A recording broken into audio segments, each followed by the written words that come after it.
नमस्कार, मैं हूं तपेश जैन और हम लोग यहां पर छत्तीसगढ़ की राजधानी रायपुर में हैं। यहां पर विचार विमर्श कर रहे हैं कि देश की खेती के बारे में कि किस तरीके से बेहतर किसान की चीज़ें हो जाए। एसआरटी भी एक ऐसी संस्था है जिसने गौमूत्र और गोबर से किसानी को ठीक करने के लिए, जैविक खेती करने के लिए बहुत अच्छा प्रयोग किया, बहुत साल की प्रयोग किया है।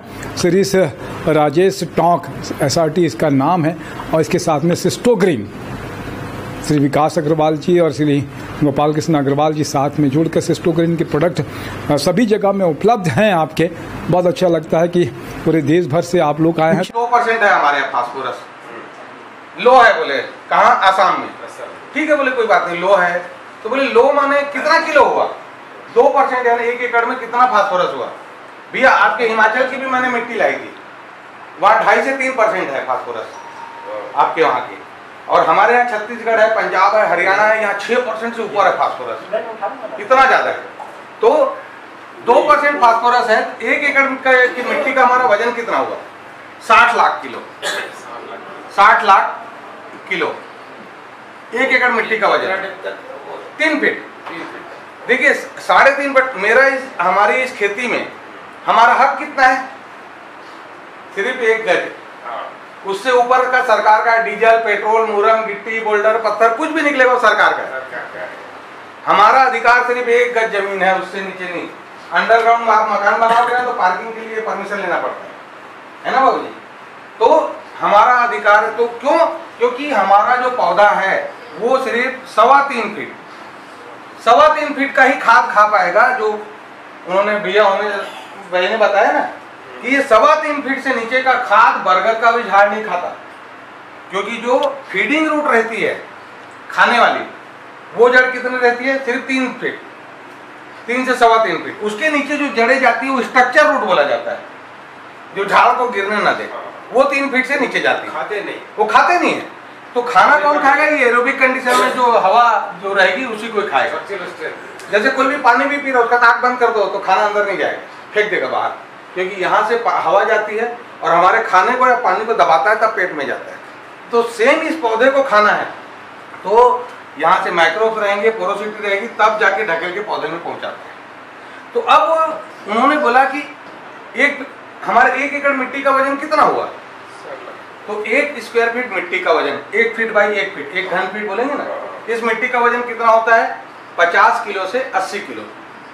हम खाली 85 किलो मानते, कम मान लिए। जनरली पूरे all India black cotton soil, semi sandy soil, laterite, सेटराइट, कोई भी सॉइल आप बोलो, लगभग इसी के आसपास चलता है। अब ये 1 फीट मिट्टी का हुआ। अब 43,560 स्क्वायर फीट होता है ना 1 एकड़ में, तो हम इसको 40,000 फीट लेते हैं, है ना। 40,000 स्क्वायर फीट इंटू 50 किलो, तो कितना हुआ 1 एकड़ का? 5 चौक 20 लाख किलो, है ना। 20 लाख किलो। ये कितना? 1 फीट, 2 फीट, 3 फीट और 3.25 फीट। तो मैं बोल रहा हूँ कि 3 फीट ही मानते हैं कम से कम। इसको 43,000 को मैंने खाली 40,000 कर दिया। ये इसको 80 किलो ना लेके 50 किलो ही ले रहा हूँ, कम से कम जा रहा हूँ। एकदम ध्यान से समझिए, नहीं तो बाद में आप बोलेंगे फिर मेरे को समझ में नहीं आया। अब ये 20 लाख किलो किसका? इसका हुआ। 20 लाख इंटू 3 तो कितना हुआ? ये 60 लाख किलो हो गया। अब 60 लाख किलो को भी मैं और कम कर देता हूँ, 50 लाख किलो मिट्टी। तो बोले 1 एकड़ में 2% फास्फोरस है, तो कितना किलो हुआ?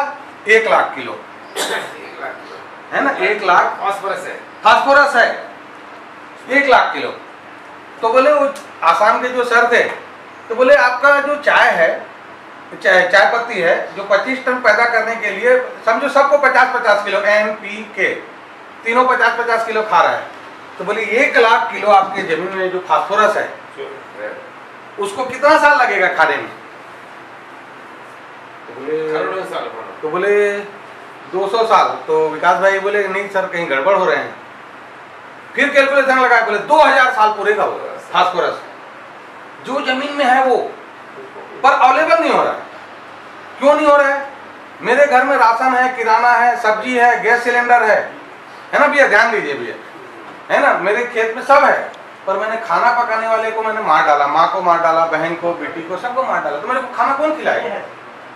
ऐसी होटल से लाके खाना पड़ेगा। सेम हमारे खेत की स्थिति ये हो गई है कि ये जो बैक्टीरिया है इसको हमने मार दिया, जिसके कारण हमको डीएपी, यूरिया, पोटास, जो आज उमेश भाई ने जो बोला कितनी परफेक्ट बात बोली कि 46% फास्फोरस तो है, तो ये बचा कितना परसेंट? 54%। ये 54% क्या है? कचरा, जहर, जो हमारी जमीन को पूरा कॉम्पैक्ट करते जा रहा है। गीता में बोलते हैं ना, हाँ, अग्नि से नहीं मरते। हाँ, अब ये देखिए ना कि 18-40 ये डीएपी हो गया ना। हाँ हाँ, तो ये 18-40 तो आप डाल रहे ना भैया, बचा क्या है? तो ये हमारी जमीन को पूरा बर्बाद कर रहा है। तो कोई भी चीज जब तक हम जैविक खेती नहीं करेंगे, हम जमीन को नहीं बचा सकते। तो कुल मिला के सार क्या है? जमीन जितनी स्वस्थ, उपजाऊ और भुरभुरी रहेगी, जड़ों का विकास अच्छा रहेगा, और जड़ों का विकास जितना अच्छा रहेगा तो पौधा तंदुरुस्त होगा, और उत्पादन किसी का बात नहीं रोक सकता, दुनिया की कोई ताकत नहीं रोक सकती। तो इसके लिए हमको क्या करना पड़ेगा?